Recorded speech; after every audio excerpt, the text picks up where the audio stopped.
But the, Okay, but so we center was it's live now. We're going to start. So our audience is already in. People will be trickling in, I guess. We're just waiting for one more Pravir to join in.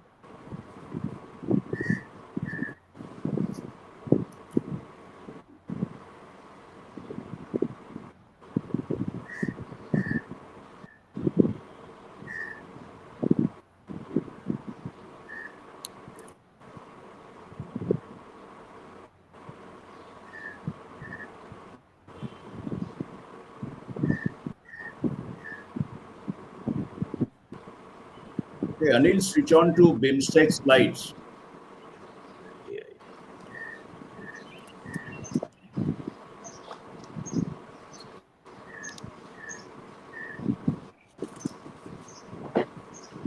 Hello. How Anil? are you? Hi, Prabir. Yeah. Hello. Yeah, okay, everybody is in. Hello. Hello.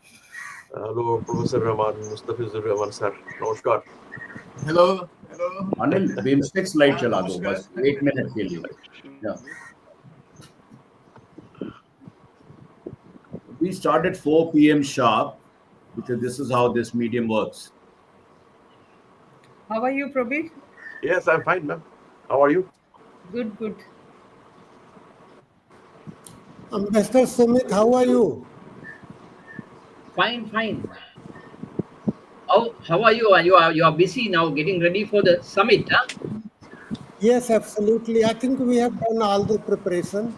Yeah. So we'll be shifting to Bangkok 3 days later. Yes. Yeah. Good. And Good timing. Bangladesh will Anil, छोड़ दे छोड़ मेरे बात करो slide छोड़ ठीक है. Yeah, our chief advisor is supposed to go. Okay, so we will start now. Good afternoon, good evening to all friends from BIMSTEC, other geographies who have found time to join this timely conversation about the Seven Nation Bay of Bengal Initiative for Multi-Sectoral Technical and Economic Cooperation, BIMSTEC, and the future of regional cooperation. Warm welcome to all of you to this online conference titled Bolstering BIMSTEC, Mapping the New. My name is Manish Chand. I am CEO and Director, Center for Global India Insights, a think tank focused on global affairs, and India Rights Network, a media publishing organization focused on global affairs. We have a star-studded panel comprising eminent figures in the world of diplomacy, academia, business, and the strategic community to discuss this important subject and the forthcoming BIMSTEC summit in Bangkok, which will be held nearly a week from now. Let me briefly introduce our distinguished speakers. Ambassador Indra Mani Pandey, His Excellency Ambassador Indra Mani Pandey, BIMSTEC Secretary General. He is joining live from Dhaka. Ambassador Sumith Nakandala, the first Secretary General of BIMSTEC, he joining from Colombo. Ambassador Riva Ganguly Das, India's former High Commissioner to Bangladesh, Secretary East, the Ministry of External Affairs, he joining from Delhi. Professor Mustafizur Rahman, Distinguished Fellow, Center for Policy Dialogue, Dhaka. Dr. Pianath Soikam, Director, India Studies Center, Ubon, Ratchanan University, Thailand.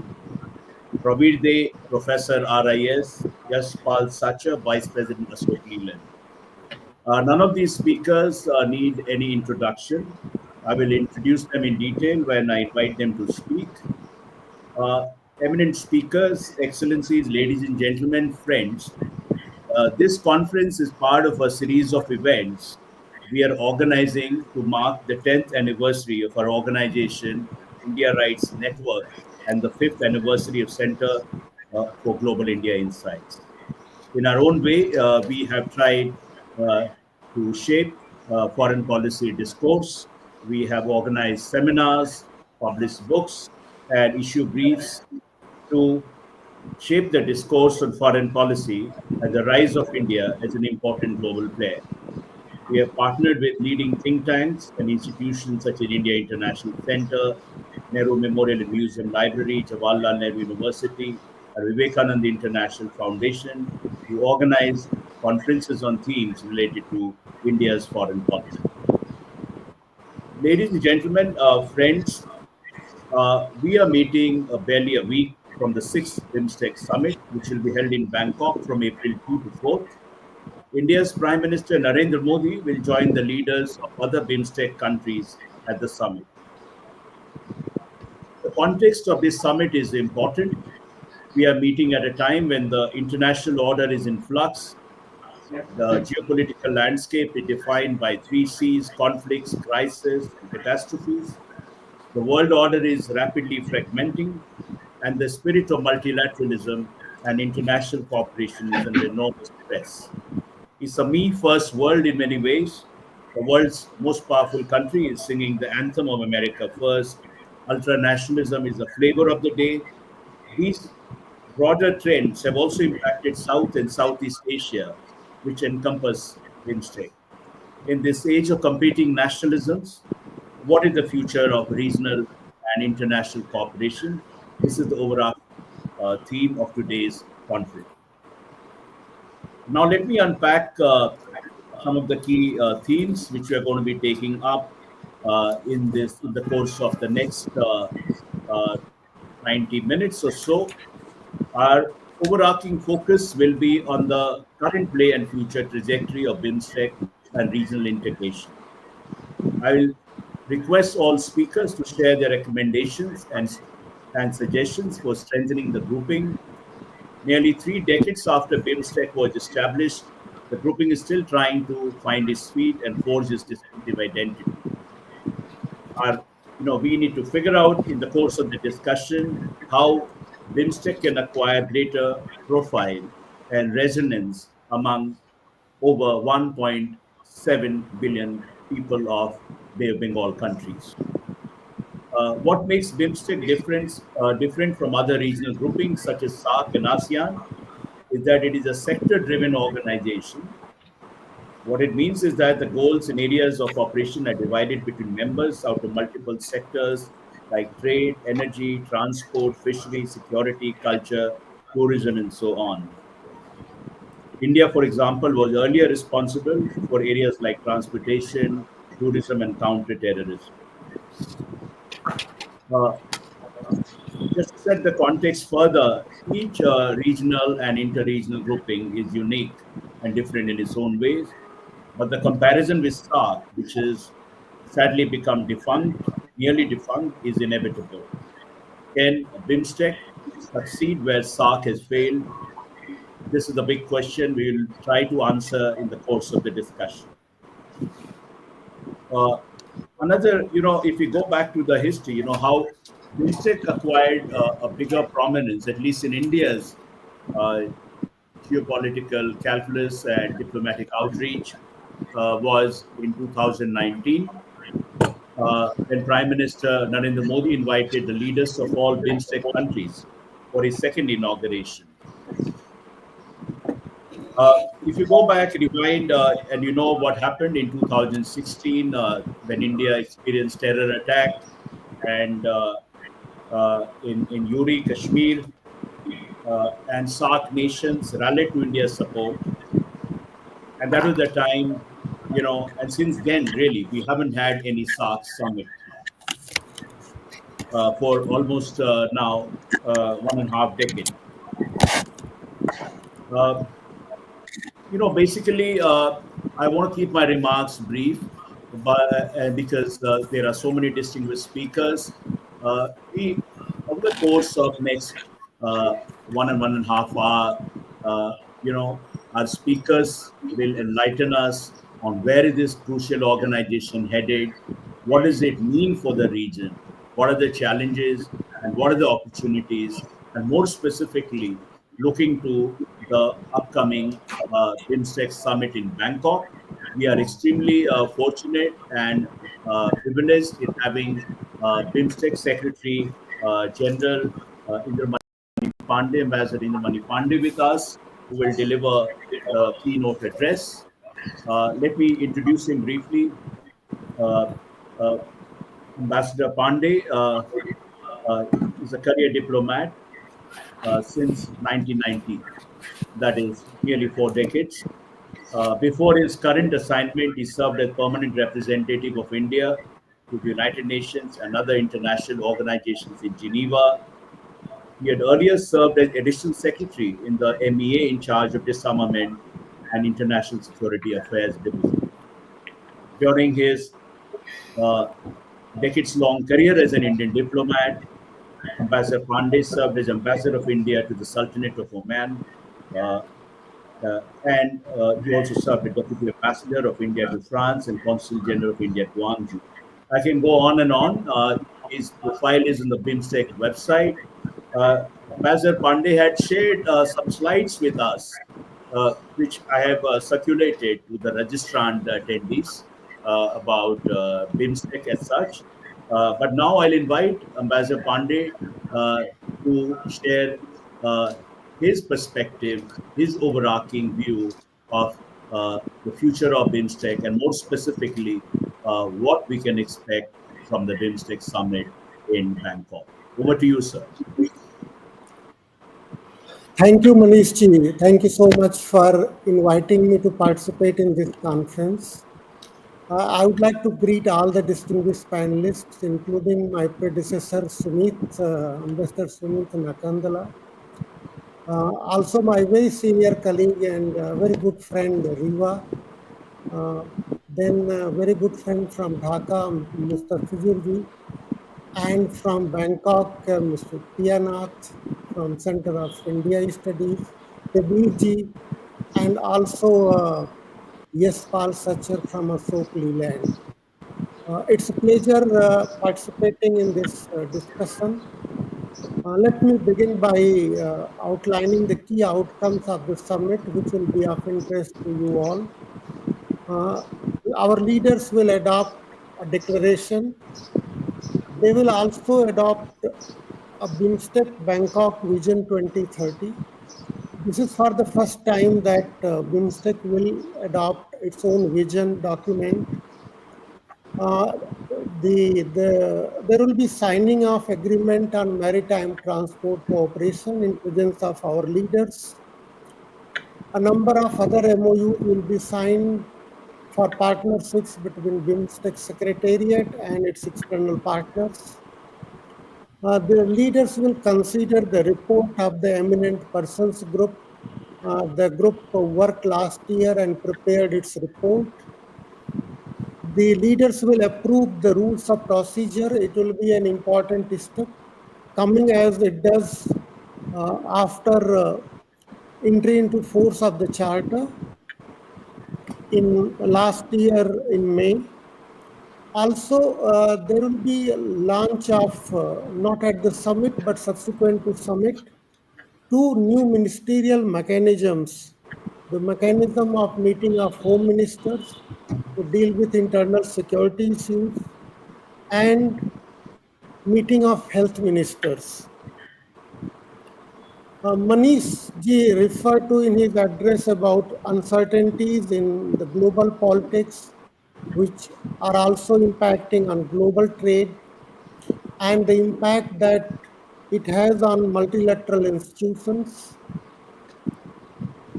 In this context, the importance of South-South cooperation cannot be overstated. And best way to engage in South-South cooperation, in my view, is through minilaterals like regional organizations, for example, BIMSTEC. Talking about BIMSTEC, I think all of you are familiar with the essential details. I would just like to underline that BIMSTEC continues to enjoy full political support of all its members.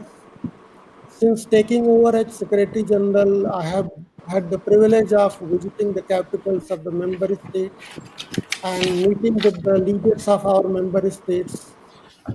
They all are fully committed to BIMSTEC and would like BIMSTEC to emerge as a dynamic regional organization.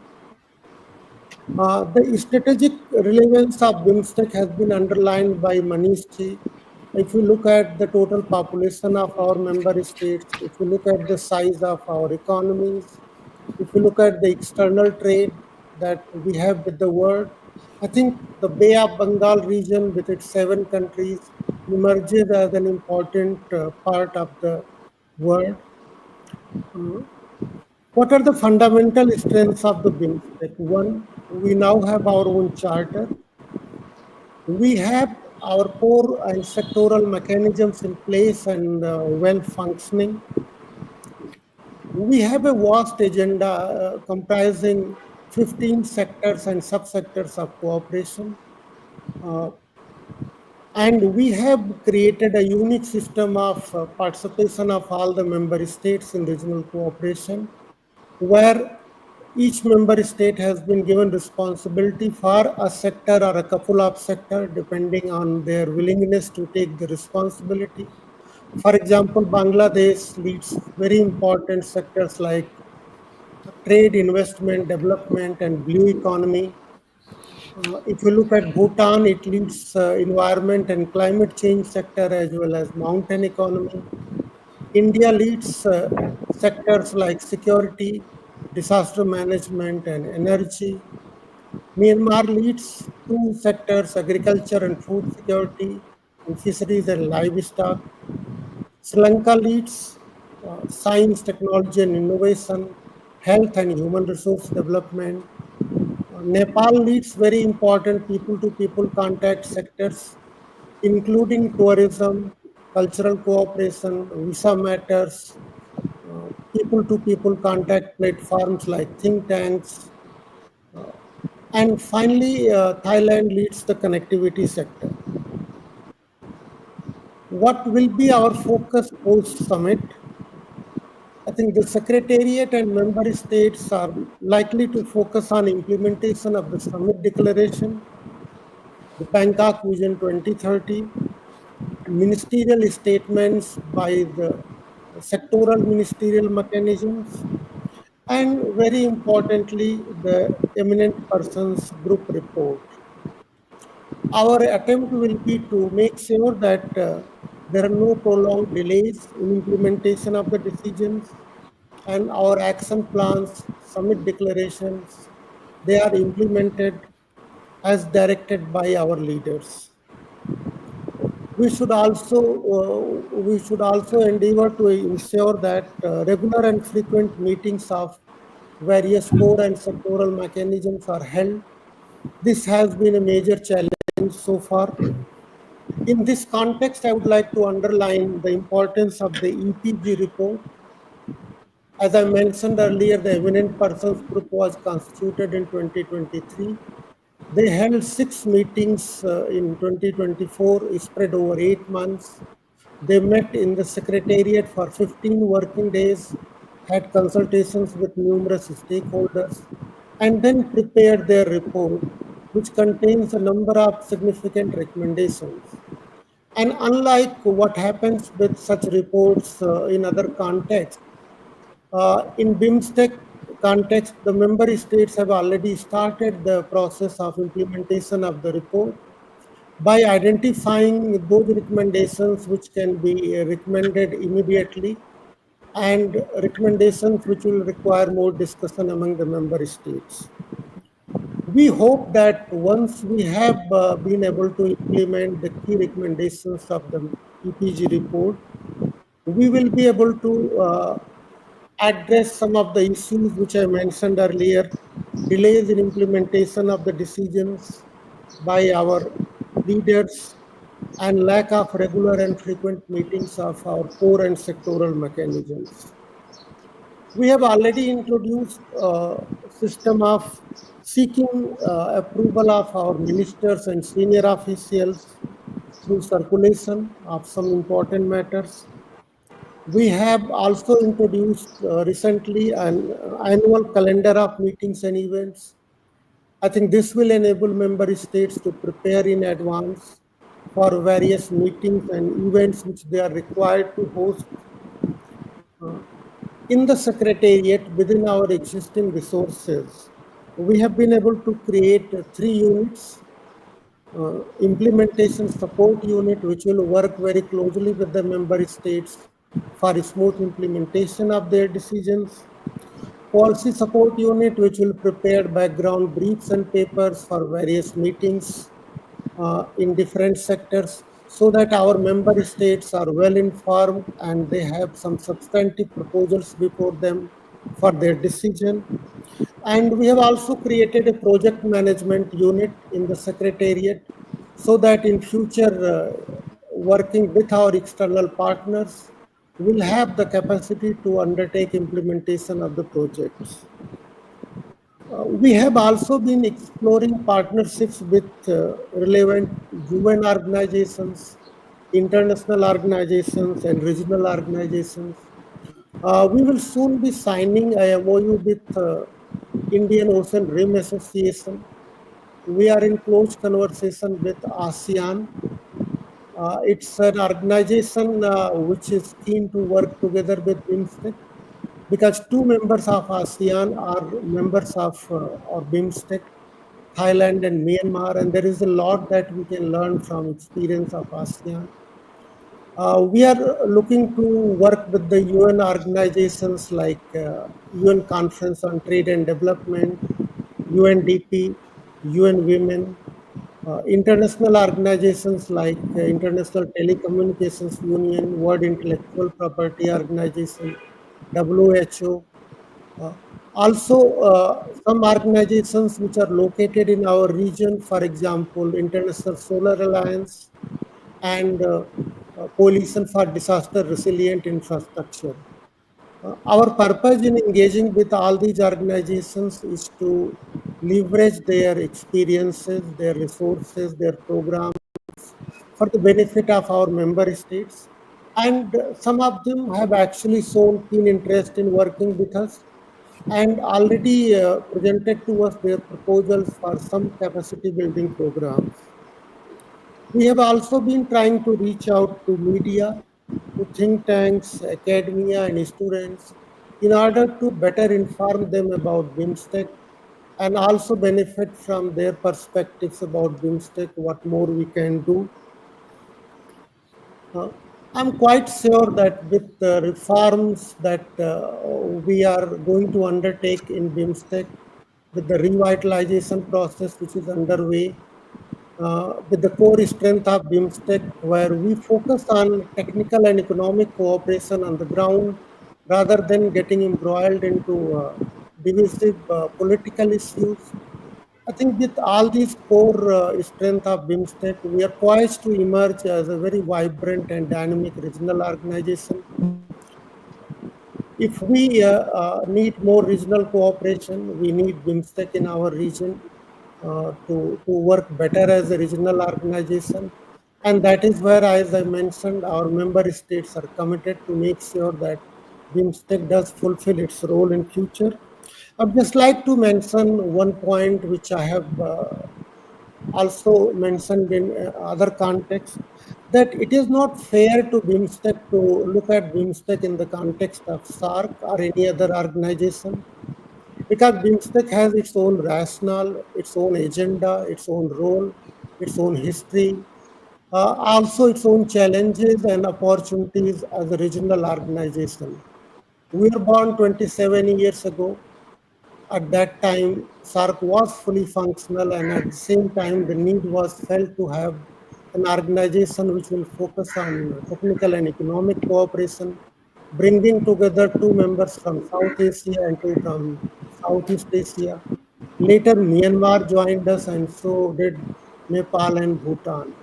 So, BIMSTEC has its own history, its own context, and it should not be looked in the context of SAARC, which has its own agenda, its own history, and its own challenges to deal with.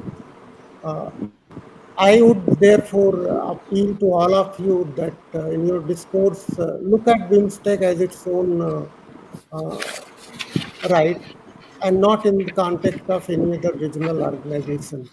I thank you, Manish, for giving me this opportunity for brief opening remarks. I will be very happy to join in the conversation at any point of time.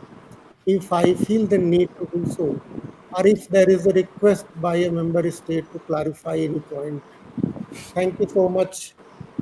Thank you, Ambassador Pandey, for that magisterial big picture view of BIMSTEC and some very important points you made. And also, what emerged from your remarks was your optimism about the future of the organization, a vibrant and dynamic organization, despite what some skeptics may say. And also, we have noted your cautionary remarks about not uh, looking at BIMSTEC from the prism of any other regional organization, including SAR. So now, thank you so much. And now we move on to our next speaker, Ambassador Sumith Nakandala. Uh, Sir, let me introduce Ambassador Nakandala to begin with. He was Sri Lanka's ambassador to Nepal, Iraq, and the Netherlands. He also held the post of Deputy High Commissioner at the ambassadorial level in London. He was, of course, in 2012, he was nominated as first Secretary General of BIMSTEC, and he assumed the charge of Secretary General on 14 September 2017. It's been more than a decade since you assumed charge, since you took charge of BIMSTEC Secretariat, and a lot, the world had changed, the region had changed in many significant ways. And we just heard the current BIMSTEC Secretary General expounding on his vision of BIMSTEC. When you look back at this journey and the road ahead now, the challenges facing, there is a view in the strategic community that BIMSTEC needs to acquire greater traction, greater resonance. Some of the issues flagged off by or acknowledged by Ambassador Pandey about, lack of regular meetings. In 30 years since its establishment, Bangkok summit will be only the sixth summit. Very often senior officials and ministerial meetings get postponed. We want to get a sense from you, with your view, if you were Secretary General 11 years ago, that how do you see the future? How should this organization navigate the challenges to realize its full potential as a vibrant and dynamic organization? Over to you, sir. Yeah. Thank you, Manish, and very warm greetings from Colombo. Actually, these days, of course, it's very warm in Sri Lanka as well. Ambassador Pandey, Mr. Manish, Professor Mustafizur, Ambassador Riva Ganguly, Penath, my good friend Prabir Jay, and Mr. Yashpal. Thank you very much, Mr. Manish, for inviting me to share some of my thoughts. In fact, I'm very grateful to you as well as Ambassador Pandey for providing very reckoning update as we are nearing to for the sixth BIMSTEC meeting in Bangkok. Mr. Manish, you also gave a brief overview what is happening elsewhere as well as in the region, which will affect certainly the dynamics of regional cooperation and integration. I'm not going into these details because you have raised, I think you have posed a very valid and important questions towards me. In fact, for the last 10 years, I think Ambassador Pandey will also agree with me, BIMSTEC has achieved a lot. One of the most important achievement in BIMSTEC to me is the charter. Now, we have not been able to do the charter for such a long period of time, but it was adopted at the BIMSTEC summit in Colombo, which is held in Colombo 2022. Thereafter, as Ambassador Pandey provided the update, there had been steady improvement in BIMSTEC. And of course, we also need to understand, Mr. Pandey also said that during his meetings with the political leaders, every political leader was deeply committed. BIMSTEC is a member-driven organization. It is owned by the members. It is for members as well as the people of Bay of Bengal region. So their aspirations, expectations should be realized through the regional cooperation and integration. Now, to what extent we could achieve regional integration? Of course, cooperation has always been there, but regional integration, it's a it's something that we need to work very hard. And I hope this question is also addressed in the eminent persons group report, which will be uh, publicized during the 6th BIMSTEC summit. Uh, the other important landmark is the adoption of the rule of procedures and according to Ambassador Pandey, 6th BIMSTEC summit will also witness the signing of the Maritime Cooperation Agreement, which is extremely important because we all share the common boundaries except two member states, the Bay of Bengal region, which is the largest bay in the world, and it has its own historical underpinnings. Um, During even before the 15th century. So this is a very important summit which we are going to witness. But to answer Mr. Manish, some of the questions he raised, how do I feel for the last 10 years? I think I'm getting more confident and very optimistic about. I have always been very optimistic to say that BIMSTEC or regional integration and cooperation across the Bay of Bengal will succeed. Now that is historically that has been there. So we are not in fact reinventing the wheel, but it takes time. That is why I have no particular very specific criticism, because regional organizations will take time. I mean, look at the European coal and steel community. It took its own time to become a European Union. That same theory. Therefore, I'm not in a habit to compare, as Ambassador Pandey stated. I'm not in a habit to compare SAARC and BIMSTEC and ASEAN. Some of my very good friends in the academia and elsewhere used to compare.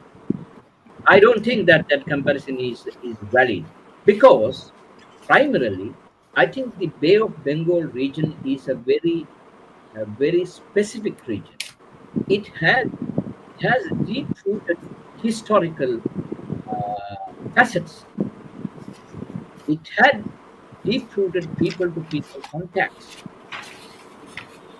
It Bay of Bengal region is a that large water body has been the connector between the Indian subcontinent and Southeast Asia. It has been there always until the arrival of colonial powers into the Indian Ocean and Bay of Bengal. This connectivity has been there from people to people.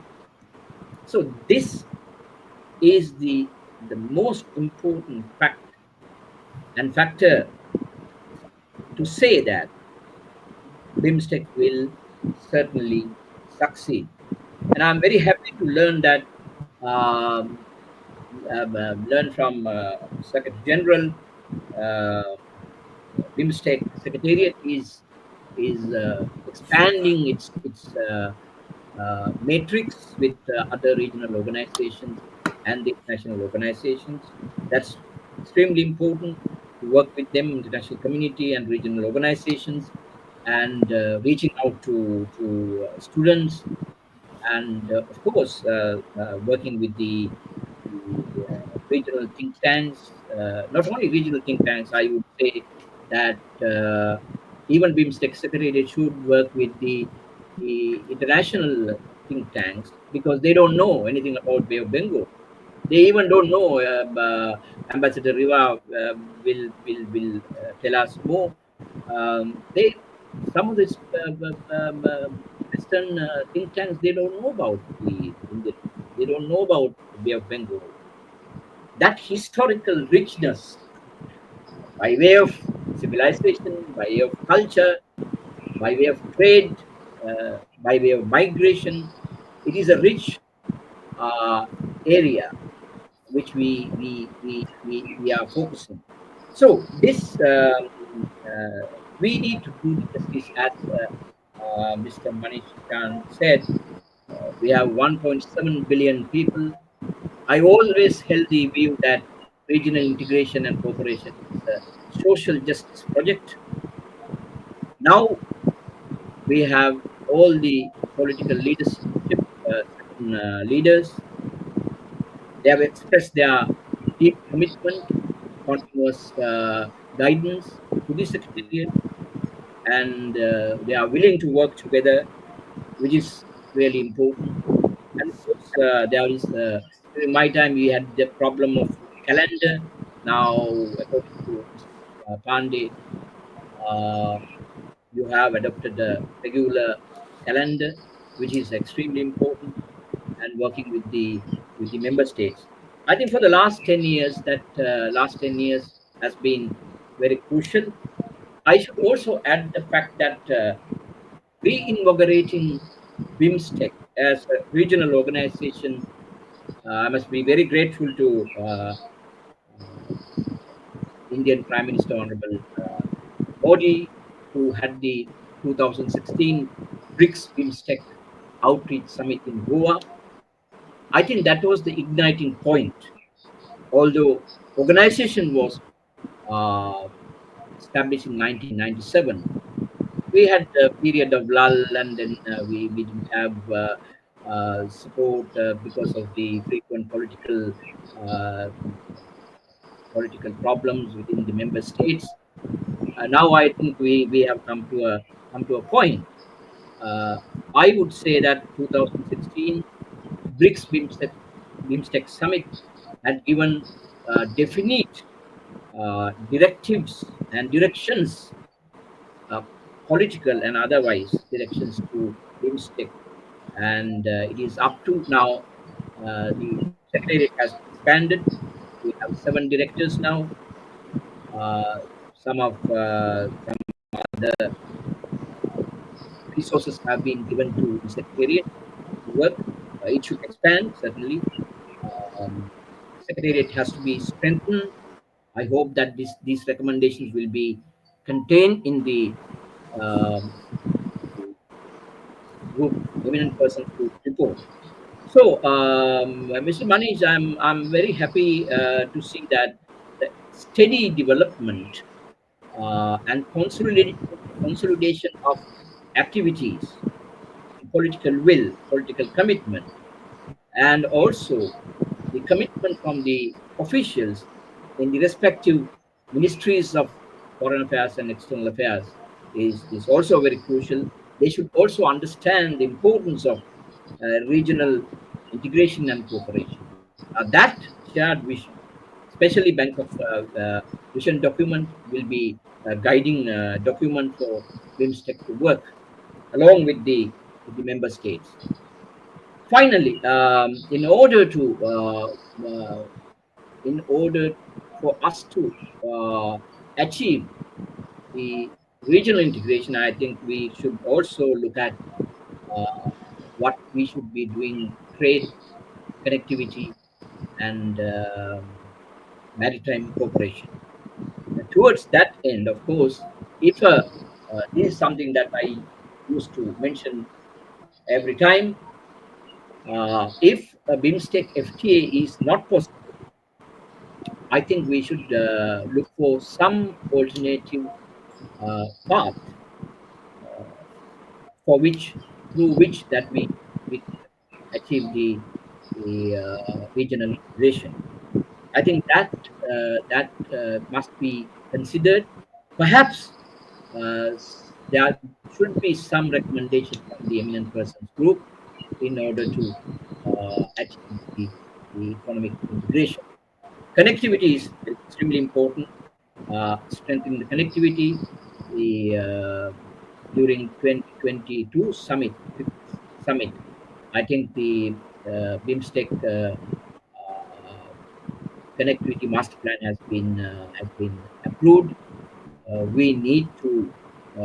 One of the things that I would like to propose to Secretary General is the every 5 years to update the master plan. I think that this has been done in other organizations, like in ASEAN, every 5 years to update so that we know where we really stand. So this is my submission today evening. Once again, thank you very much, Mr. Manish, for inviting me. In fact, it is a pleasure to see uh, some of my friends who are deeply committed for to see that BIMSTEC will be a successful regional integration, bringing people together and achieving the social justice through the regional integration and cooperation. Thank you very much.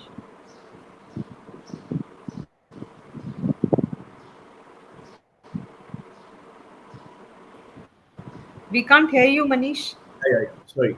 No, thank you, Ambassador Nakandala, for those very incisive remarks and ending your presentation on a note of optimism. I mean, we need to understand that these regional groupings take their time. As you rightly alluded to, the EU, took years to find its voice and its own identity. And it seems we are on the right path. Some of your suggestions about updating the master plan. It's a time, and we need greater political will and commitment, and that is going to be probably reflected at this summit, which is going to happen in Bangkok. So thank you so much.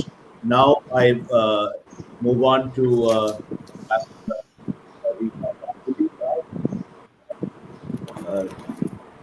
let me introduce her briefly. She's a career diplomat for over 4 decades, and she served as High Commissioner to Bangladesh and Ambassador to Romania, Albania, and Moldova. She also served as Consul General in Shanghai and New York. She was also Director General, Indian Council for Cultural Relations, in which capacity she was in charge of India's cultural diplomacy, soft power diplomacy. And before her retirement, her last post was as Secretary East in the Ministry of External Affairs, which gave her this, big view of what we're discussing today, the entire Eastern Hemisphere, so to speak. Ambassador Das, my question to you is that, over the last few years, especially, India has India is investing a lot of diplomatic capital, political capital in strengthening, bolstering BIMSTEC uh, as a premium forum for regional integration. We want to get a sense of what are India's, what are the key drivers and strategic imperatives which are driving India to build BIMSTEC as a powerful, as a force to reckon with. Uh, Despite Ambassador's Pandey's cautionary note about SARC, the comparison with SARC often comes into play. This is not I who speak saying this. A lot of experts or critics say that India is building BIMSTEC as an alternative to SARC. I'm not sure what is the logic or how does it play out. Also, because we want to make this discussion, very relevant to the time we are living in. Uh, there is also some speculation that Bangladesh is pushing for uh, revival of SARC, whereas India wants to build BIMSTEC. Uh, what is your view? What is India's vision of advancing BIMSTEC, and what can we expect from Modi's, Mr. Prime Minister Modi's remarks at the BIMSTEC summit and his interactions with the Indian government? Thank you. Over to you. Thank you, Manish. I hope I'm audible Yeah, to yeah, all yeah. of You you. are perfectly audible. It's really such a pleasure to, share this panel with a former Secretary General of BIMSTEC, Ambassador Sumith, and my former colleague Indra Mani Pandey. Lovely to see him after such a long time. The present Secretary General. We have other distinguished speakers, Professor Rahman, whom I have met on many fora, and we know each other for a long time. Pianat Soikam, thank you for joining us. And I feel it's a great pleasure. I mean, despite the earthquake which is going on right outside your window, I guess, and Professor Prabir Dey, whose work I often, look at when I speak on various subjects, especially on trade connectivity. So, I think I tend to agree with Ambassador Pandey that there is really no need to compare SARC and BIMSTEC for the simple reason that, the geopolitical situation and the global politics which led to the formation of SARC and the compulsions for formation of BIMSTEC are very different. If you look at the context, it is very different. The SARC, if you look at SARC is regional, is only a single region. It concerns South Asia only, and all the politics of South Asia, the problems of South Asia, sort of have an impact on what is going on in SARC. Whereas BIMSTEC has this huge advantage of linking two very important regions, South Asia with Southeast Asia. And we have heard recently our own External Affairs Minister talk about how several of India's foreign policy priorities actually converge in BIMSTEC, which is neighborhood first, Act East, if you look at Indo-Pacific, as well as Sagar. BIMSTEC in that sense is very different. SARC is also a little bit, if you look at the membership of SARC, the political dynamics of SARC, there is a huge power asymmetry in SARC. It's not SARC member countries, unfortunately, do there are the relations go through periods of mutual suspicion, mutual ups and downs. Whereas if you look at the BIMSTEC countries, by and large, we have a good bilateral relationship. There is that asymmetry, because of which asymmetry of power, because of which sometimes smaller countries feel suspicious about India's dominance, is not there to that extent in BIMSTEC, because you've got two major countries there, Thailand and India. Besides which, I think the approach of SARC is really focused on economic, social issues, whereas BIMSTEC we have seen is a very practical, action-driven organization where there is a lot of stress on economic and technical cooperation, and the stress is really on achievements. And unfortunately, SARC has not been able to achieve much in all its years of existence. Now, looking at India's priorities, I think as a founder member, obviously India attaches great importance to BIMSTEC, and we've seen the political commitment of our leadership. You would recall that in 2016, when the BRICS summit was held, there was a mini BIMSTEC summit, which was also organized on the sidelines of the BRICS summit, and that started, I think, a cycle of high-profile meetings, and it gave a lot of impetus to BIMSTEC. The BIMSTEC leaders have been invited for Prime Minister Modi's oath-taking ceremony. I think that's a very important and significant development. India has also been made responsible for several very important sectors. If you look at security, which includes terrorism and transnational crimes, we know that the security issues in which, besides the traditional security concerns, all countries in this region face serious non-traditional security concerns, and a regional approach to these concerns is we would be much better equipped to handle these security concerns through a regional approach. In terms of disaster management, obviously India has very great strengths, and India has proven that time and again. India has been, present with countries in the neighborhood, in the larger neighborhood, whenever disaster has struck. And, so these are areas where India has a lot to contribute. Uh, Next, energy. See, I think energy is a very interesting sector, and where BIMSTEC is trying to do interconnectivity, and a lot of action. A lot of focus is there on energy. You know that. India has already created the entire architecture for export import of electricity in the region in 2018. And for quite a few years now, Bangladesh has been buying electricity from India. India-Bhutan electricity trade is well known. And very recently, an agreement, a tripartite agreement was signed between Nepal, India, and Bangladesh for Bangladesh to export 40 megawatts of electricity from Nepal using in the Indian grid connectivity. So I think, countries are now buying electricity from the India exchange on real-time basis.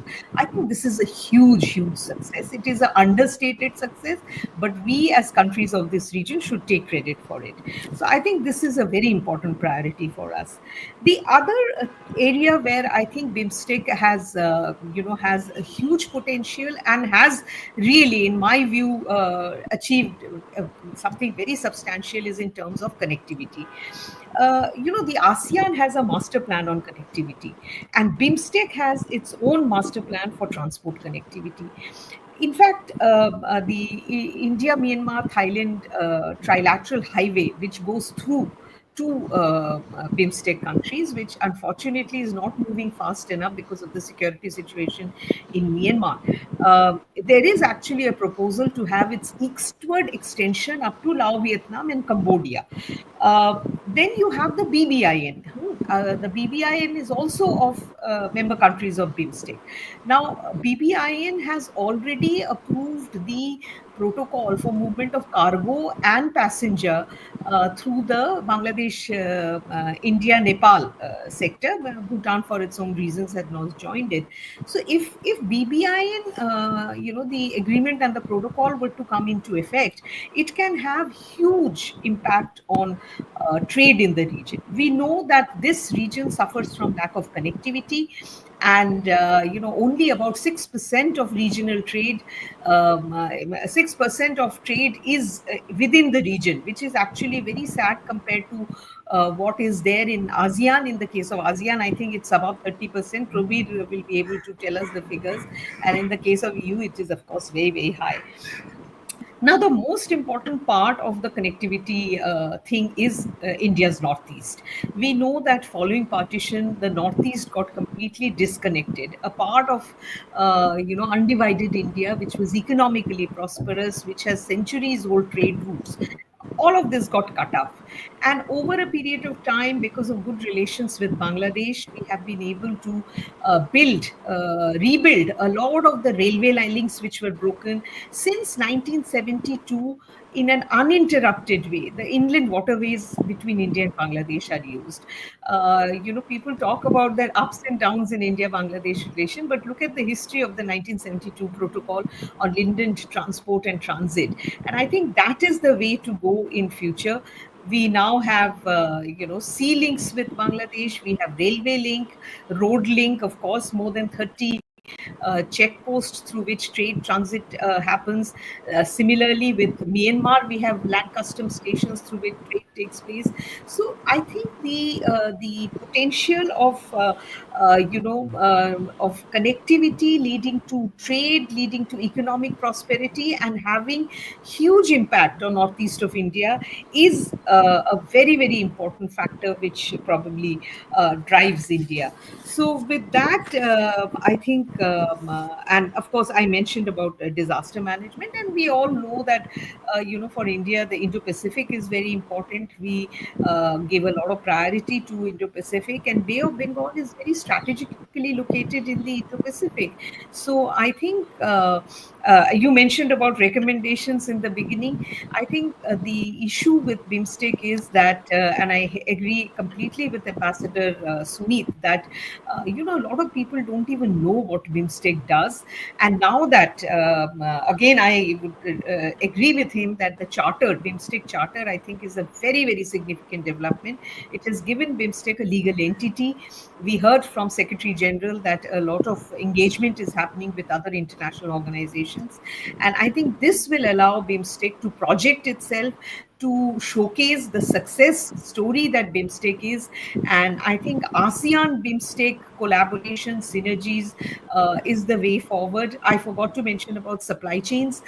This area is, some of the most dynamic economic region is in the BIMSTEC, and I think localizing supply chains here would be a very, very important factor. So with these words, I feel this is a fabulous opportunity for all of us to exchange our views. Thank you, Manish.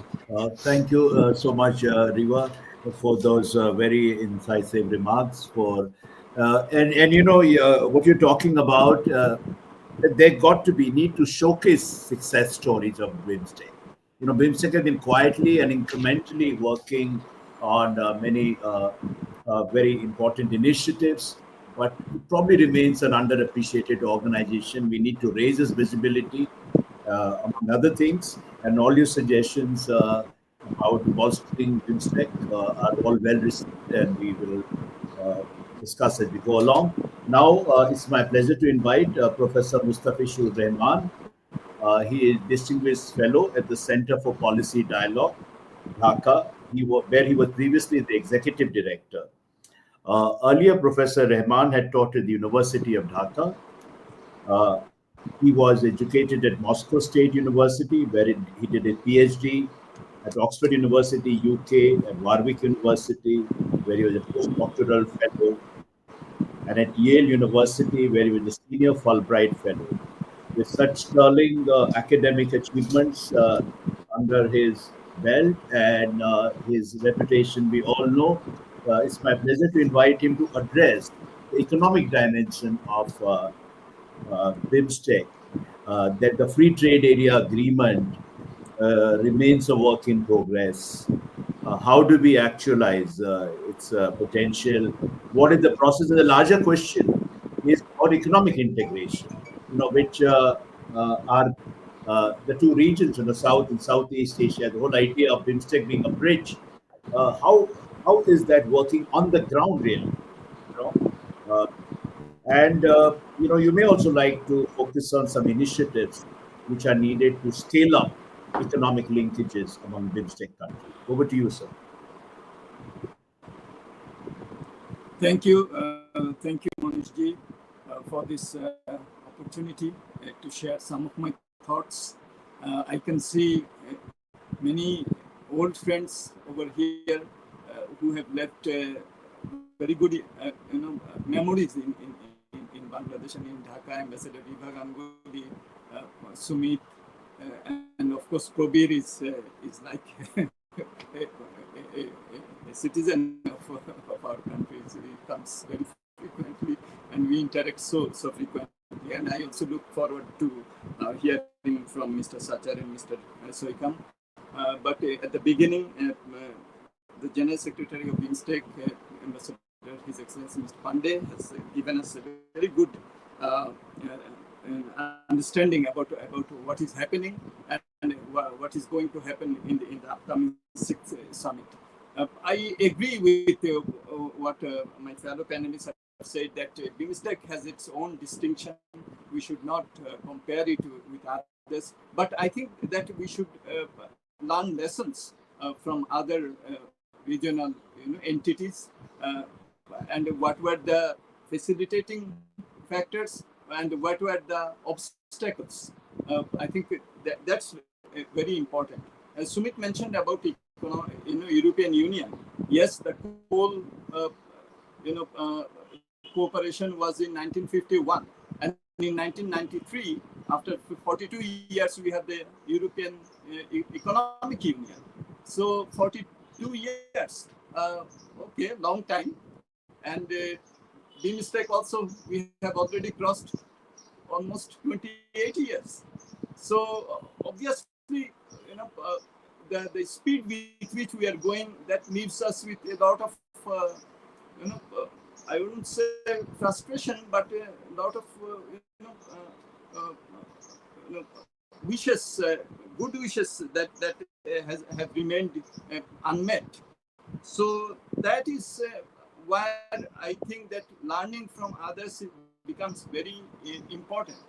Look at the 42 years in the economic union that we see in the European Union. So they first, from coal union, they went for the free trade agreement, then for the customs union, then for the common market, and then for the economic union.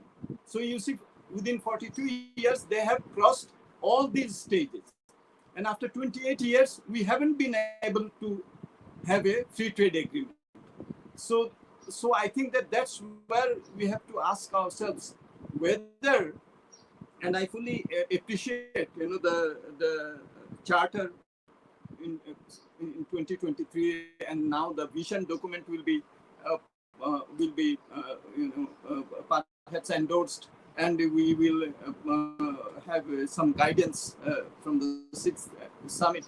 But the issue is that why, the stages that we have to cross in order to have more closer economic cooperation, where trade cooperation is a major issue. So trade, investment, and connectivity, these are very closely entwined.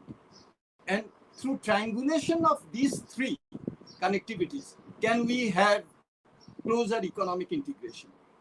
So I would like to point out that we have the political, will, but whether our negotiators on the ground are getting the signals.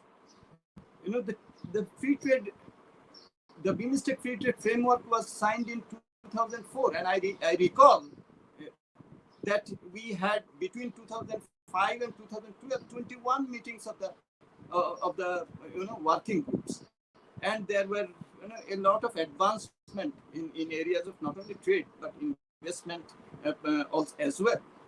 But then we see that the movement is very slow, and I have seen how our negotiators were discussing rules of origin, whether it will be 25% or 30%. Then after some time, another countries' negotiators come and they say that no, we need more flexible rules of origin. So I have seen over these years how the political signal doesn't negotiating. Have to look at, and we have to learn from other regional groupings, so that what Monishji, you have asked, how do we deepen our economic cooperation? So I think that percolation of the signals from the political leadership to our on-the-ground negotiators is very important. And this is very important for my country, Bangladesh as well. And Ambassador Deepa Ganguly mentioned about the BBI motor vehicle agreement, the bilateral various maritime waterways and rail road connectivities that we have set up, and hopefully these will continue in future. But then we will have to really materialize these connectivities, and connecting the dots are very important. So we have bilateral, we have trilateral connectivities, but then we will have to have the connectivities with the other countries as well. So Ambassador Deepa Ganguly rightly mentioned the trilateral. Bangladesh a few years ago expressed its interest to join trilateral. So that's how you connect the dots. I am hopeful because within our own countries, energy cooperation with India, now Bhutan and Nepal and Bangladesh importing energy from Nepal as well through the Indian grid. So there are many things which are not BIMSTEC wide, but they are within various sub-regional, connectivities. If I want to use a terminology from WTO, it's variable geometry. Okay, so it's not BIMSTEC wide, but it's more sub-regional. But we need to then connect so that we have BIMSTEC wide regional integration and cooperation. And there, I think trade facilitation, I think trade in services, investment cooperation, the obstacles that we see. Bangladesh has now issues with Myanmar with regard to Rohingya. 1.2 million people are here, and obviously this is an issue for Bangladesh. But we think that should not deter us from our economic cooperation. Perhaps the economic cooperation dividend will also help us in resolving these bilateral problems. So we look at it from that way. We are going to graduate out of the group of LDCs in next year, in 2026. Nepal is going to graduate out of the group of LDCs in 2026 along with Bangladesh. Bhutan has just in December 2023 graduated. So all of us, for us, the whole trading regime are changing. No duty-free, quota-free market access, as we used to get as least developed countries. So for us, getting market access, taking advantage of free trade agreement like BIMSTEC free trade agreement, these are becoming very important for us. 73% of our exports used to get duty-free, quota-free as an LDC. These will not be there. So we are exploring other options, and BIMSTEC is a major option for countries like ours. So what I would like to say is that the on the ground negotiators who do the negotiations, the groundwork, they will have to be attuned to the political signals that we are getting, and we have been getting as part of the BIMSTEC. So this is one thing that I would like to mention.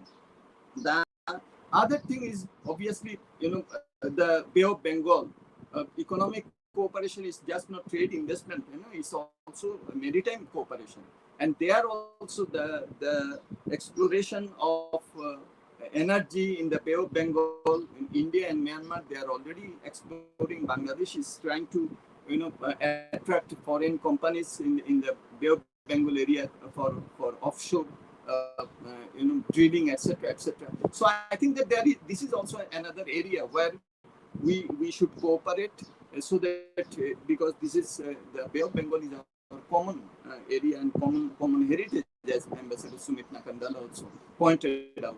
It's also common heritage. So I think that here also we have a lot of opportunities for cooperation in the maritime areas, and also not only energy but also other areas. The last point that I would like to mention is that, you see, trade facilitation. Our borders are not ready. In fact, we, as I was mentioning, within our countries we have developed infrastructure, and that is very good. We are now poised for implementing this BIMSTEC wide the transport the strategy that we would like to put in. But for that we need cross-border trade facilitation, customs facilitation, single window. So these are the areas where we will have to cooperate, so that the within the country developments in terms of infrastructure, in terms of other areas related to trading developed over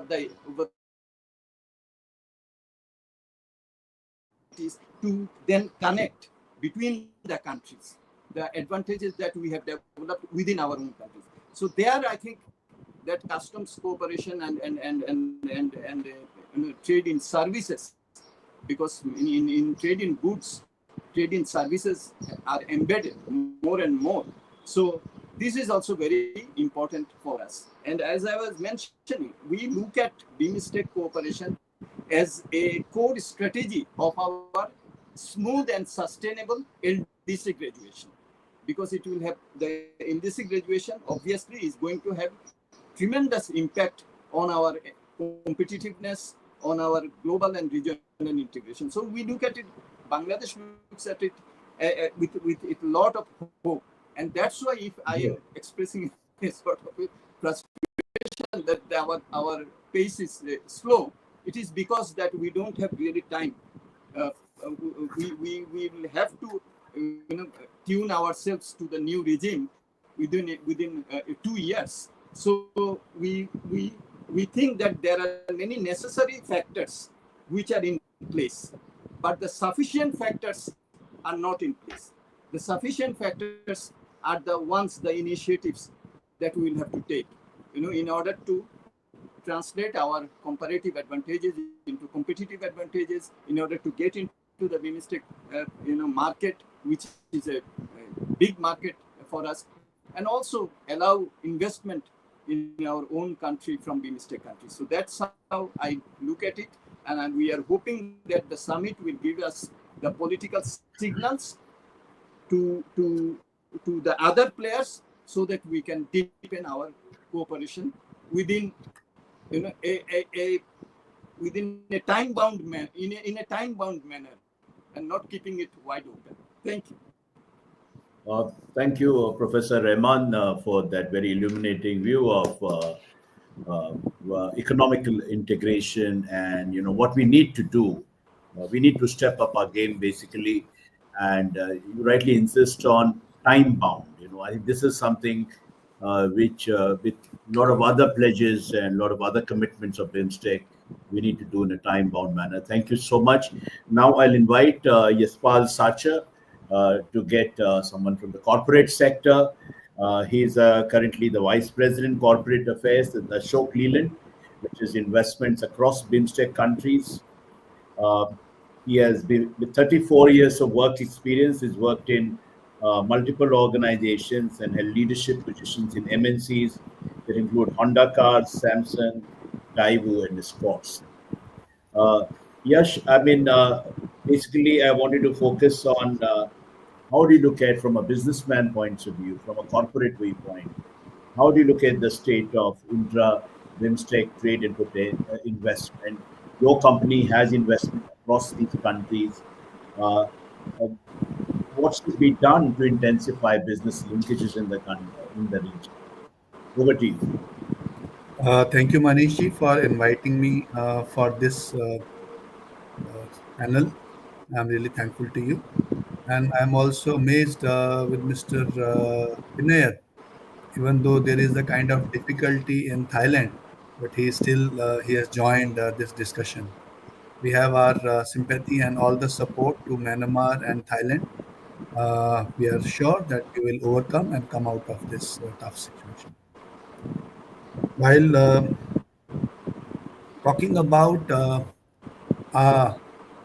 automotive industry's footprints or Ashok Leland's footprints in BIMSTEC, we have a very strong presence in I will say, starting with Bangladesh. Commercial vehicles, almost in 98% of Bangladesh's requirement are served by Indian OEMs. We also have almost 35-40% market share in various products categories. And over the years, Indian OEMs have put up their plants, achieved higher localization for the development of that kind of economy, creating jobs. So that has been a kind of motto of Indian OEMs, be it Bangladesh. We have a joint venture with government of Sri Lanka, and we enjoy again almost more than 70% market share in Sri Lanka. So if I talk about almost out of all the 7, other than Myanmar, wherein we are kind of in the process of seeking some business, we have a good business. It is thanks to all of you. And what I would like to say, going forward, it should grow further. So with the economy in Bangladesh looking up and I will say, Sri Lanka economy recovering. We were there last week in Sri Lanka with a kind of 18-member delegation. I led the delegation from Indian automotive industry. So how can we support component localization from India side in state of Sri Lanka? So those kind of localization targets, what they are aspiring for, how can we support in terms of expansion of business out there?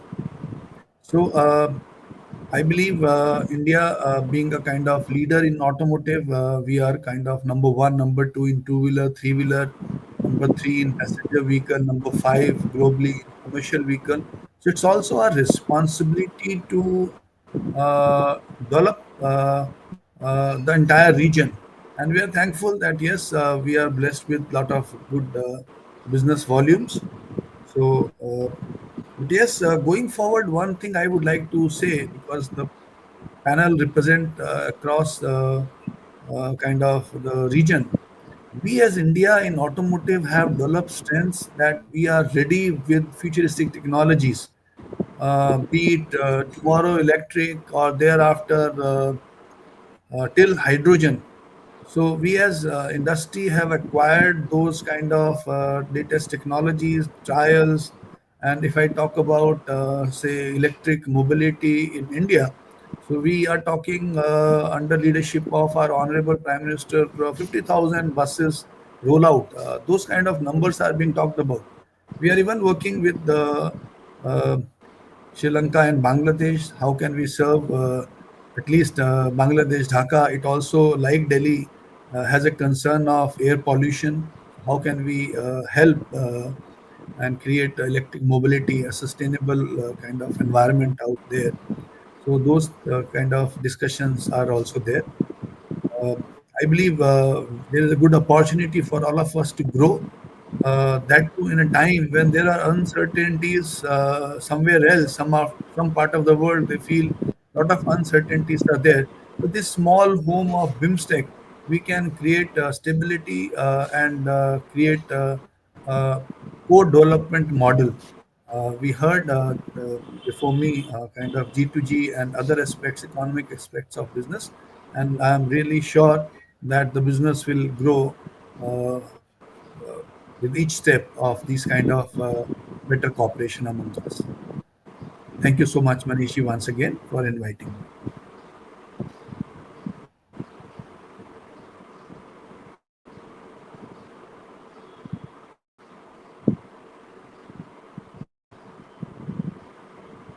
Hello.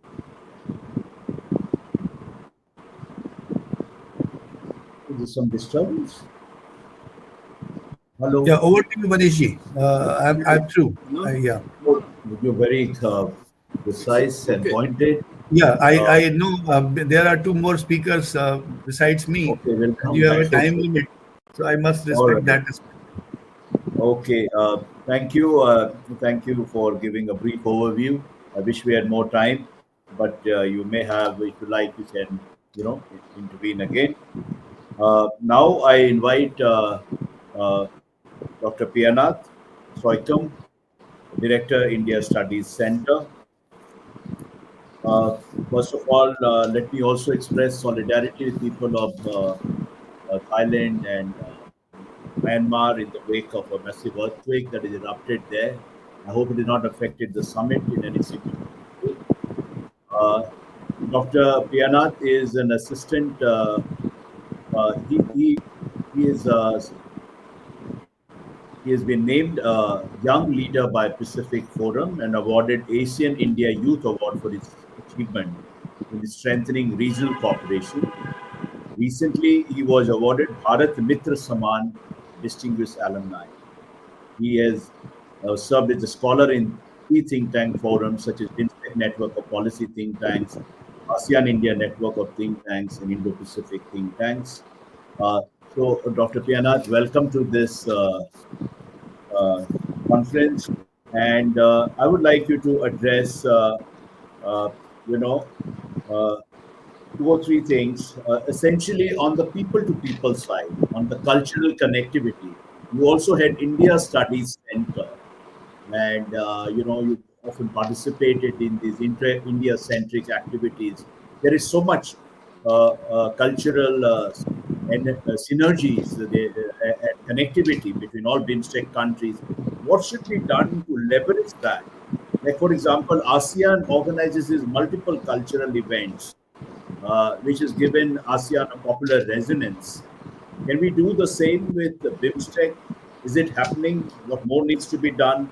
Also, since your country is the host of the summit, what is your view of Bangkok declaration, which is going to be emerge out of the summit, especially on sustainable development and climate change? Over to you. Thank you very much.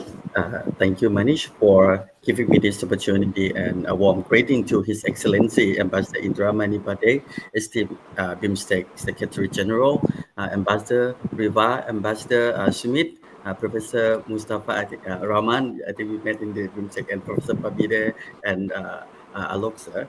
Ashok sir. Firstly, I would like to extend my heartfelt gratitude and thanks to the Center for Global India Insight, Sir Manish and also India at the World Magazine Journal, and Professor Pabide from IIS for granting me this opportunity to speak today. And thank you very much for all of your concern about the recent earthquake in Thailand, which has been a challenging for us. But as the support and the goodwill shared by BIMSTEC reflect our unity and solidarity in the region. Let me start with my view on BIMSTEC. I think BIMSTEC is an exciting intra-regional platform that bridges South and Southeast Asia through the strategic Bay of Bengal. And I think it's lie on the 7 sector of cooperation that lie on the uplifting the quality of life of the people, of the humanity, and also technical and education cooperation. I think this point is very important. It's not like something that very high politics or very like macroeconomy, but something that touch upon the way of life of the people and living of the people. So I think this cooperation holds immense potential for enhancing our regional ties and fostering economic and social development.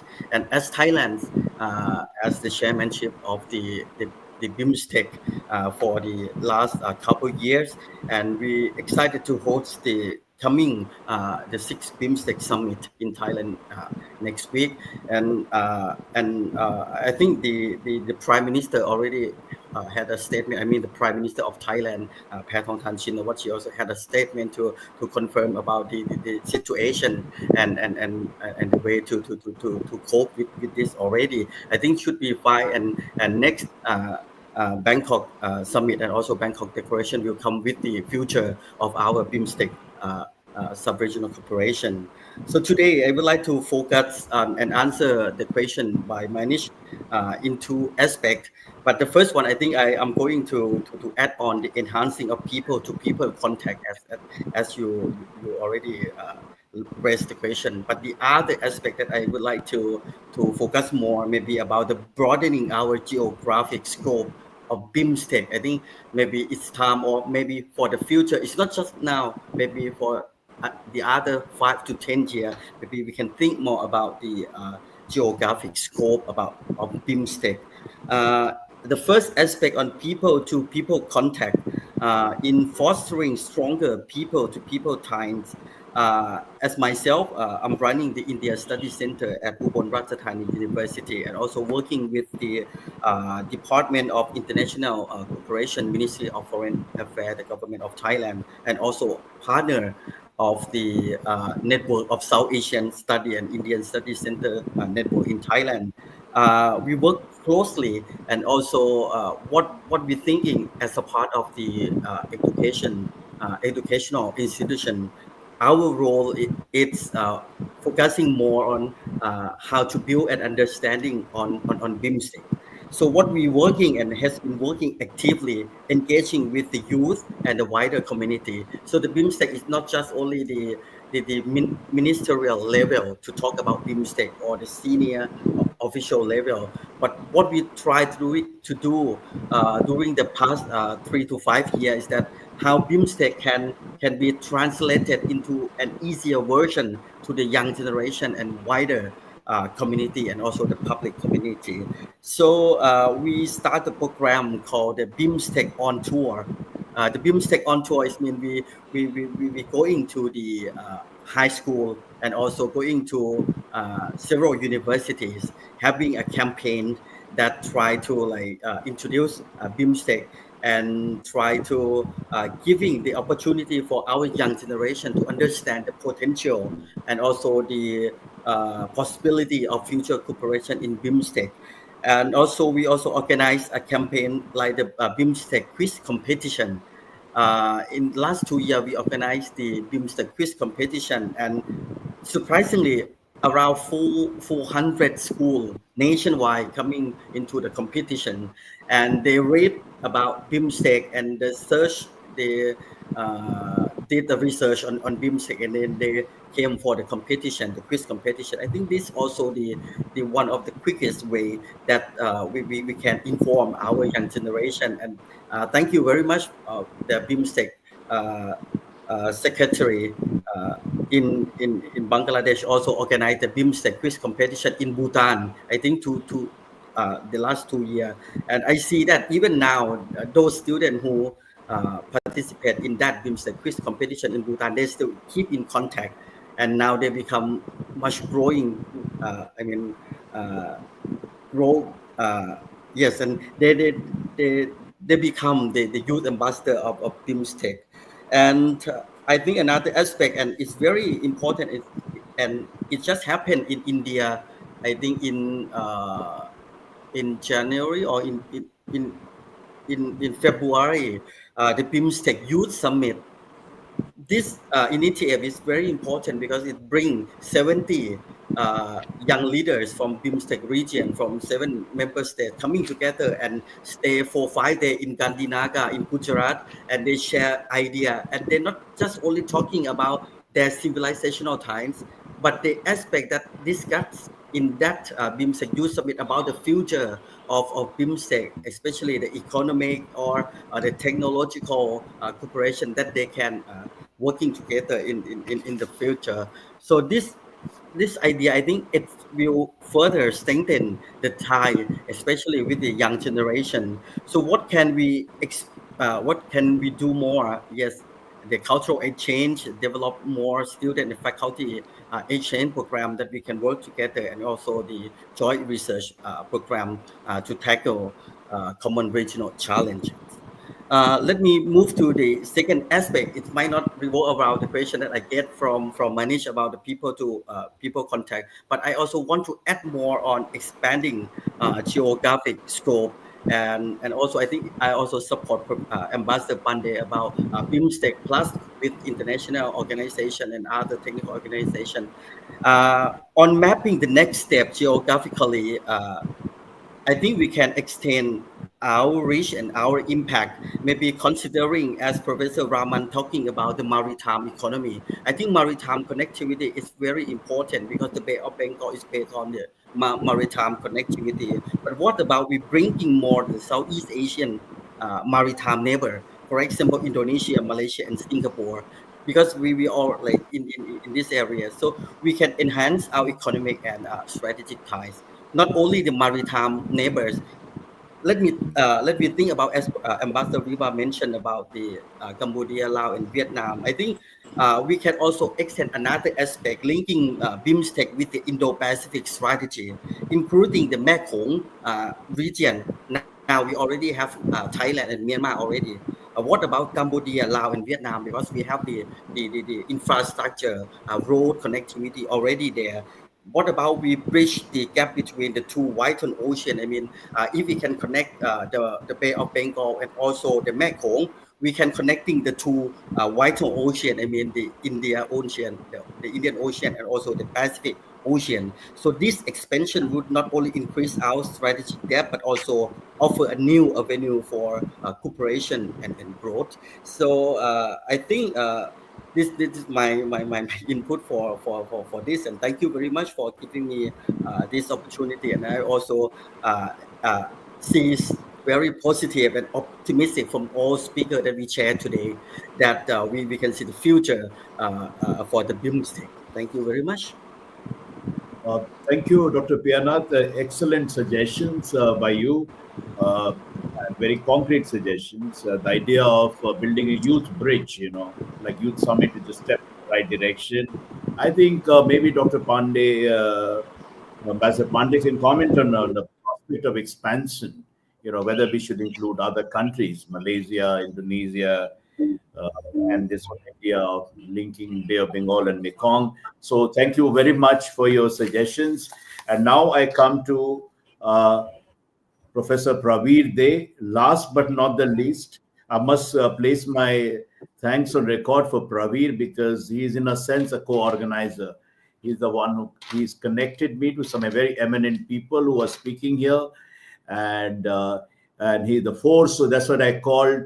I put him toward the end so that he can also have the last word, so to speak.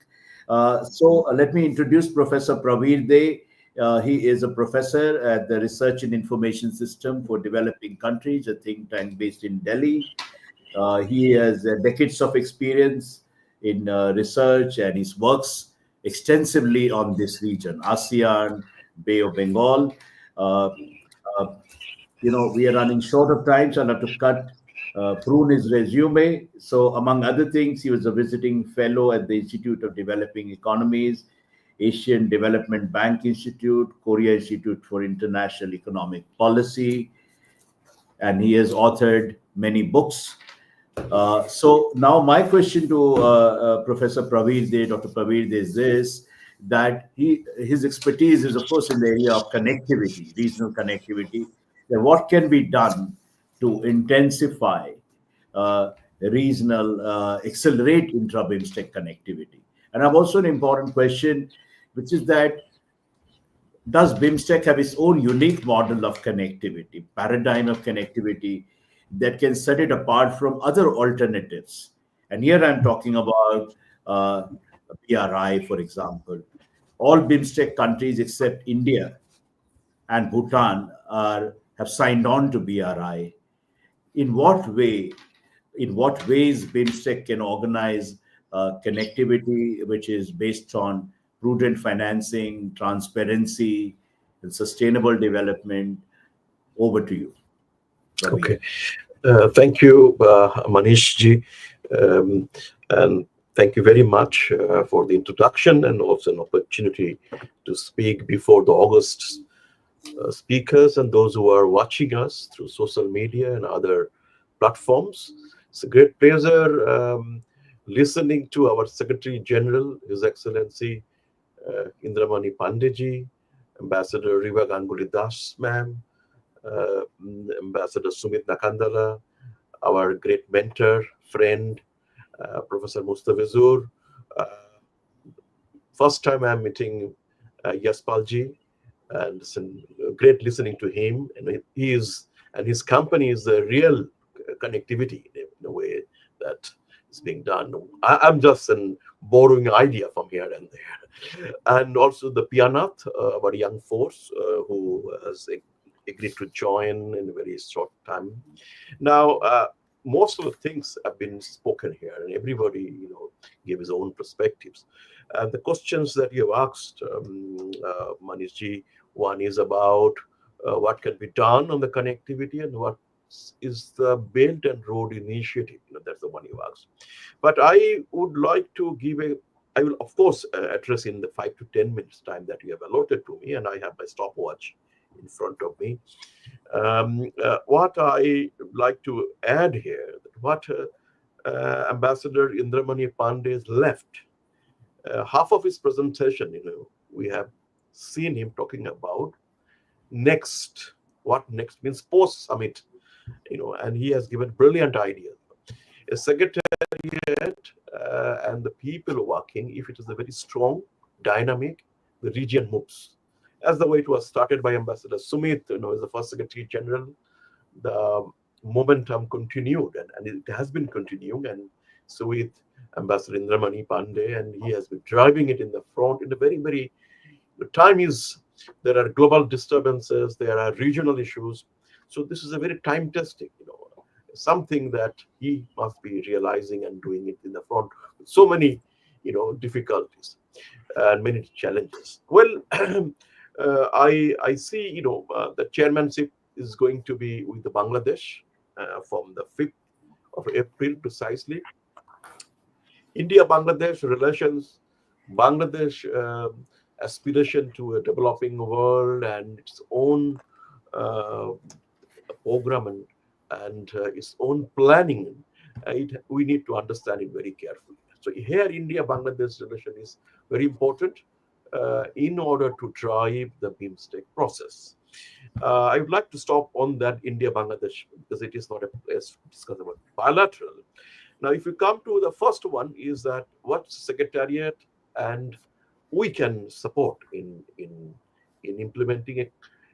The one which, the first and foremost, which Ambassador Riva Ganguly Das, ma'am, when she was the secretary, she has played a very strong role in some of the projects which are being discussed today. One of it is the BIMSTEC Maritime Cooperation Agreement. Earlier, it used to be known BIMSTEC Transport Cooperation Agreement or Coastal Shipping Agreement. It is the ma'am who actually gave it is the big name, and very appropriately, BIMSTEC Maritime Cooperation Agreement. So, first task would be to quickly go back if it is going to be signed at the Secretariat on the 4th of April. Quickly go for implementation mode. We have a track record that we have a signing history, takes a long time. Implementation also takes pretty long time. Implementation is not come in autopilot mode. It needs lots of discussion, ratification, protocols, etc., many things. So this is point number one, and I know this is a big challenge to the Secretariat. So ratification process, coming up with the standard operating procedures, etc., etc. This is point number one. Point number two is that those things which are, not giving us any support, like the free trade agreements, BIMSTEC, this is a 5-track process. What I understood that the track one is a goods agreement, and the rules of origin. If these two things are being negotiated, the text part, why should we wait for other 3 tracks to be completed, like services, like dispute settlement, like investments? Why not we go ahead with the investment part? And I'm sure Mustafiz, Professor Rahman, and many others will agree with me that we took long time, almost 2 decades, to conclude the text of the goods agreement. And let's go ahead with the goods agreement if possible. I'm not a practitioner, either I'm in the government. So with the much cautions, I am telling that this is one. Point number 2. Point number 3 is that where we have done phenomenally well, not to reverse, not to close down those. A connectivity, takes a long time to build on. But doesn't take much time to close it, to shut down. Look at it, India-Pakistan, where we had, or India-Pakistan or Afghanistan. Those all things actually disappeared. Now again, it is being discussed, can we restart? So here, India, Bangladesh, Bhutan, Nepal, 4 countries. Similarly, Thailand, Myanmar, the 2 countries, the bilateral level. India, Sri Lanka, Maldives, trilateral level. We have done a fair amount of things in terms of trade and moving goods and passengers across the border. We should not, in a knee-jerk way, should not close those. Both, it is between all the participating countries is required. Point number 4 is that some of the regional projects, like at the border in particularly, like India is ready with this border connectivity at the Tripura, Sabrum, waiting for Bangladesh response, connecting in Bangladesh Matarbari port, which is coming up, and the Chattogram port. This will help not just India, Bangladesh, but also Nepal, Bhutan. Some way it is also going to help other countries. So these are the projects, a very high future. We should not, we should, encourage it to happen. By the way, these are the projects that also got a listing in the BIMSTEC BIMSTEC Connectivity Master Plan. Well, last point from my side that that perhaps the time is, at the moment is more about talking about sectoral issues.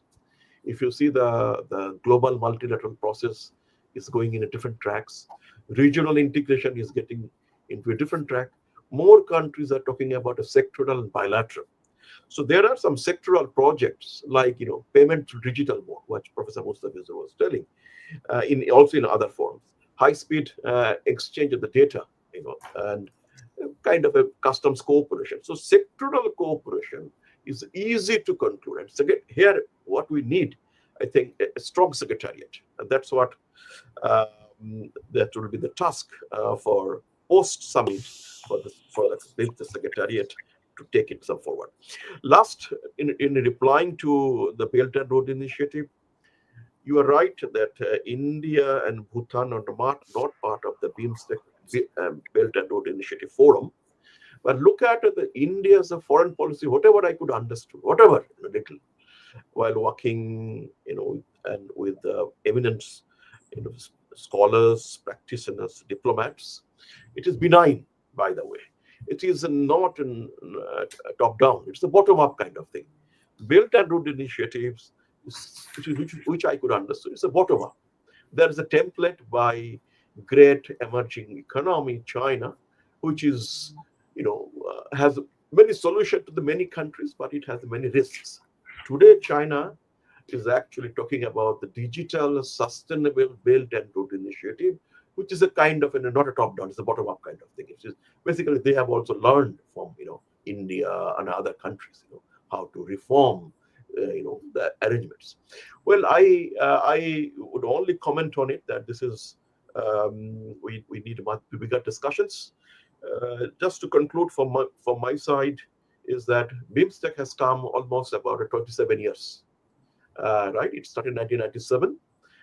27 years, achievements are so much and so many, I think. It has 27 years time, but it never met a summit once in 5 years. So once in 5 years, they had a summit. So I think, if the political leaders, they frequently meet, in the summit. APEC, for example, if you go to the APEC, it is an open region.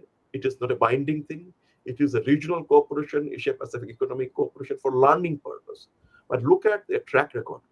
Even though there are differences between the countries, the leaders, they never give a miss to it, the summit. The summit is important. Charter has come. Let the summit process be regularized. And this will automatically, take care of some of the narrow political differences. And after all, we would like to have a bit stronger Bay of Bengal community. We have a cultural similarities. We have many common things among each other. So thank you very much for the opportunity, and we look forward to have more interaction if there is any time. Thank you. Thank you, Praveer, for those really insightful remarks.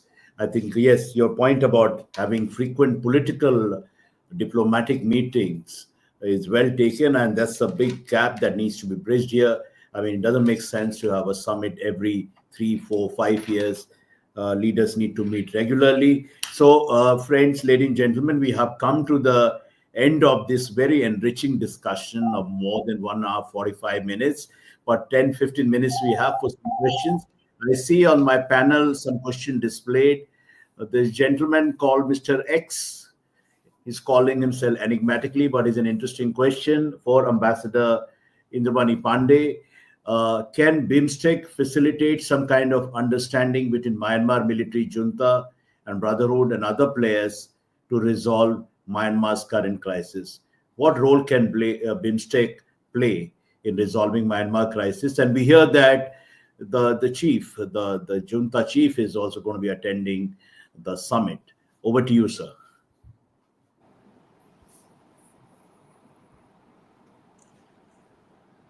I would like to not answer this question. Okay. I know there is sensitivity involved here. There is a second question from Sunetra Chaudhary, where she asked about that in this whole discussion, we have spoken about economic cooperation, connectivity, and the rest. What about security cooperation, counter-terror cooperation? Terrorism is a common scourge facing the entire region. Could you give an insight into what role can BIMSTEC play in combating terrorism in the region? we have a robust cooperation in security sector. From the very beginning, there was focus on dealing with the shared challenge of counter-terrorism, also dealing with issues like drug trafficking in our region, human trafficking. So we have a convention on counter-terrorism and drug trafficking already in force, and member states have been working together in implementing that convention, and there are mechanisms in place for them to work together. Also, we are in the process of uh, ratification of another important convention called BIMSTEC Convention on Mutual Legal Assistance in Criminal Matters. As soon as all the members would have ratified it, it will enter into force. We are in the process of negotiating conventions on extradition, convention on transfer of convicted persons.